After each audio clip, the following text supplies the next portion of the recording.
you? How are you? Good to see you. Nice to see you, little natty dresser. Yeah, good to see you. How you been? You look beautiful, by the way. You're always like the smartest guy. Do you remember when James Corden and I just tormented you last time? Yeah, it was the best. Yeah. What did we say? He was flirting with you like big time. It was bad. We're doing about how Sondheim would score him waxing his legs, and then he said he would wax his legs. Yeah. We were like dying. We were like a Disney James movie. Is so gross. All right, so you know me. I'm a big fan of filmmaking. Yes. So I have to ask one nerdy question. The shot during the raid is a very serious scene, but how did they get that hole to blow out behind your head as you walk in there? How do they do that? Basically, they put a little device in the wall, and then it's connected to one of the special effects guys, and he just like presses a button, and it goes on, and it blows in, so it doesn't blow out towards my ear. So I have an earplug in, and they do it in different shots, you know. So they do a shot where I'm ducking, and then they do a shot where I'm not there, and then they add it in afterwards. So it's sort of a combination of different shots. But do you do it in a different room every time since the hole's gonna be there? It was in the same room, but we only had 2 attempts at it.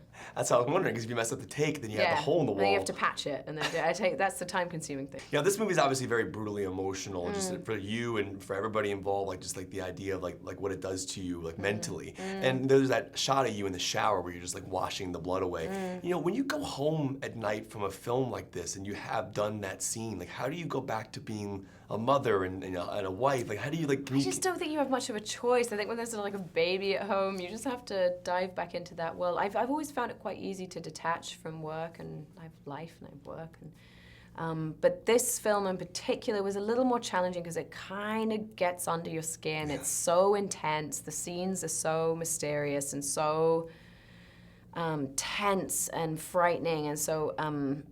There was elements of this film that were hard to shake off compared to other ones I've done. See, I was nerding out because I love what Deakins does. I know. I'm a big fan of his cinematography. We're all obsessed with him. Yeah, he's a genius. And I'm wondering, like, as you act in a film when Deakins is setting up a shot, like, part of you just going, this is freaking awesome? Because you're having a serious moment, but like, are you like geeking out about how he's lighting it? Well, I just love watching him. I love watching him work. I think that he shoots things so emotionally. You know, he takes such good care of you. And it was only when I watched it afterwards that I was fully aware of just how claustrophobic and prowling that camera was, and it sort of feel like you're being surveyed in the film. And you know, when you're in it and when you're not behind the camera, you don't necessarily think about that stuff. But he's awesome. He's like a member of the Rolling Stone. As you walk away, like, you know, Del Toro's role in this movie blew my mind. I can't get over that one scene, which I won't give anything away. Yeah. But as you deal with him in this film, and there's some pretty brutal scenes between you two, as the camera cuts, like, are you able to like hug it out after like a really? Yeah. Like, There's a few high fives and stuff. Like, it's good. He's cool. He's like a teddy bear. Yeah. He's very intense and menacing in the film, and yet the relationship we have in it is interesting because there's a sort of connection that's not necessarily romantic, but it's there's an intrigue there between them, and he's protective of her, and yet he betrays her, and yet, you know, it was a really fun chemistry to play with.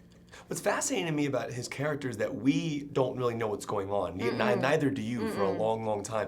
And there's elements, I feel like when you're directing a movie like this, you have to keep it secret from the audience as well. Are there conversations where you say you can't give anything away, don't wink this way, don't do anything specifically, that way the audience is I think maybe that was more up to Josh and Benicio to play with that, because my character was very confused with what was going on. This world is so incoherent to her. She's given very little information to go on.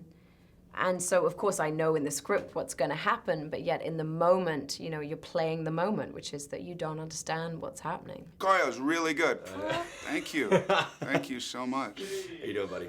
I'm great, man. Can you sleep, please? Yeah, Kevin McCarthy, Washington, please. We should just fart the entire interview, seriously. Dude, I'll do it. All right. I'll do it. I think it's really important to promote this film, but I think it's important to laugh once in a while. That's right. Do yours sound like that? No, does my butt sound like that? No, No, my mouth is very different than my butt. My mouth is much bigger than my butt. Right. My butt is tiny. Tiny. That's my tease for the interview.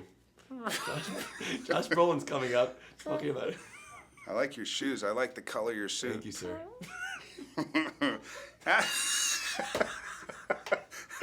Come on, man, ask me a question. Have discipline. All right, here we go. All right, serious question. Talk about that the movie. The The choice- Sicario, it's so gnarly. What's going on? The choice to wear flip-flops. I have to know. No, it's intense.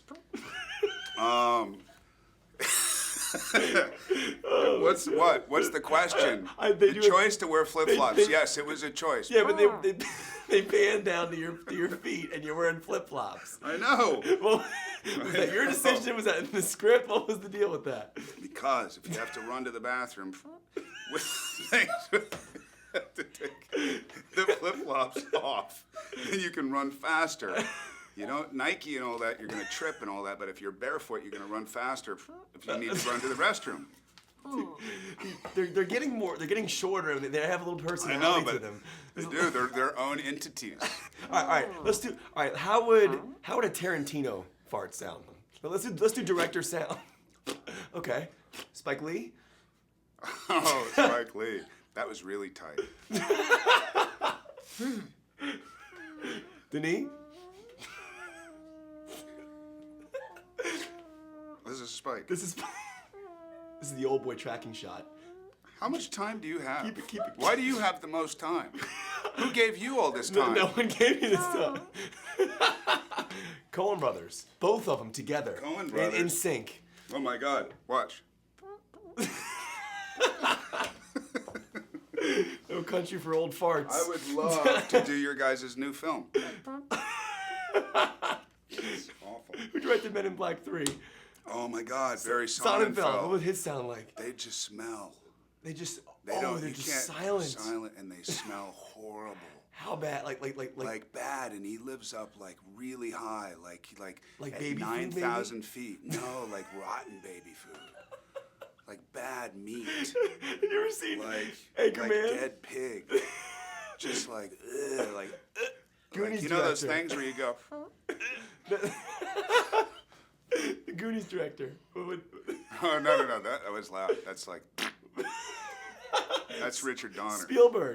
Spielberg. He has somebody else fart for him. Right. Yeah. That's pretty good, actually. Oh my God. All right, so what about the flip-flops? Let me ask one. All right, seriously. One more. One question, seriously, about the flip-flops. Seriously though, there was a great shot though. They do pan down to him. The decision. I really want to know. Like, What? Whose decision the flip-flops? I don't were? remember. I don't remember. There's a reason why I they- literally don't remember. But It they was like show me, or it was Denis, or it was Benny, or it was Roger Deakins, or it was Emily. Oh, what's a deacon's fart sound like? That's a great question. Like does He doesn't fart. He's English. He light. He doesn't fart. He lights He's them. English. He lights them a little. No, bit. he's English. Nobody would ever do that. No, that's like from the Bronx. If you light them, that's from like Bed-Stuy or something. He sets them up. Yes. He does. He sets them This up. is like the great. This is my 23rd interview today. Seriously? This has been the greatest interview of my God, entire man. day. This has been awesome. Should I ask you one serious question so I don't Sure, get in if you trouble? want. All right. All right, real quick. So this is a very serious subject matter. Oh, you're gonna let one go. As you leave a movie like this, can you go back to yourself immediately, or does it take a little bit of time? Look at what's happening. Look at what this movie's done to me. It's ruined me psychically. I can't get my shit together at all. There's like horrible like flatulation going on. I'm trying to have these normal interviews. It's a really important movie for people to see. Are those Juarez just farts? trying- Those are Juarez And farts. I'm just trying to get through a moment where with some sanity, and it's not working. Go talk to Benny if you want sanity. Go talk to Emily if you want a little joke. This is serious, man. I don't feel well. Are you sleeping okay? I'm trying, man. I'm in this festival. It's like the 19th festival that I've been through. You can always This fart- is by far the best because, you know, we're here. Let me just tell you, you can always fart with me if you need to. I'll I am always be farting. there. Why are you even... Obviously, you don't have a choice in the matter. This Spike Lee one was my favorite. That's a long one. It was like Spike is going to be very appreciative of that. People are like, oh my God, is he high? Is he drunk? No. Actually, this is him. This is totally. Oh man, we gotta hang out sometime. You're like the coolest dude ever, man. And you've played so many great characters in your career. Have any of them ever come back to you? Like not like in your daily life, but do you ever think about them sometimes? Oh, yeah. Like which ones come back? Which ones were like the most fun? Well, you know, I think about, the ones that are really like, you think about moments. You think about moments, moments as you're building a new character, you know? Like who comes up the most? Well, Hunter S. Thompson, Dr. Gonzo comes out because of the literary work. And Che Guevara comes up a lot because also the history. But I would say, I did a movie called AKA Jimmy P. Jimmy P, where I play a Native American, and that, with the late great Misty Upham, that comes up in my head quite a bit too. But all of them kind of pop up, No, Frankie Four Fingers doesn't pop Frankie up. Four Fingers, where's the stone? One of my favorite. Yes, Where's yes, the stone? Yeah. I want to ask you, because you've worked with some of the greatest filmmakers of all time. You've Guy Ritchie, Bryan Singer, McQuarrie. Way at the Gun's one of my favorite movies. How's the baby? Oh, I love that line so much.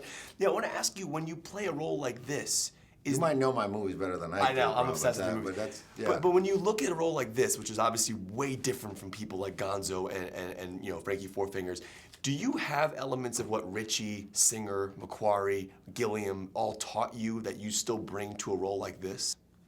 I'm absolutely sure that yes, absolutely. Life teaches us. I mean, that's the best teacher there is. And I think that, I would never be able to do this without my trajectory, the way it's been done, the way I did it. And then it goes before that. It goes when I was a kid. It was my father. It was like my neighborhood, where I grew up, whatever, what I read, teachers, and then all these actors that I've worked with, great actors, from Ed Harris to, Josh Brolin, and the directors. So it's all part of it. I couldn't separate it. This is obviously a very brutally emotional performance, a brutally emotional film to watch, just like obviously from what your character's going through. I don't want to give anything away 'cause it's kind of like a twist element, but does it take a toll on you a little bit? I mean, as you leave a movie like this emotionally, if you're a father, does it take a toll on you?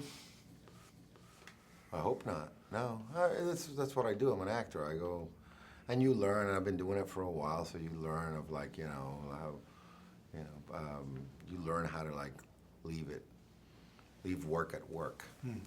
So, but what it does is while I'm doing the film, I stay focused. I just finish. I go home. I get up early. I try to exercise a little bit before I go to work and work hard. Go back home. Try to get to bed early. And you keep that. I try to keep that regiment like that till the very end of the film. But besides that, I'm not analyzing myself playing the character. You're dealing with obviously a very serious subject matter, and we don't know much about your character in the beginning. We learn as the movie goes on. And I was wondering, when you know, obviously you know your character's arc, you know where he ends up.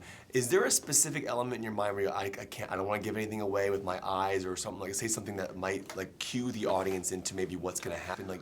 Well, in this movie in particular, we were very aware of what you're talking about, and by that I mean the director Denis Villeneuve and myself. We knew that we had to be very careful. So less was more for this film, on every angle, meaning in what I would do, in what would be explained about me, and in my actions. So we were very aware of that, and so it was deliberate, the making it very thin brush.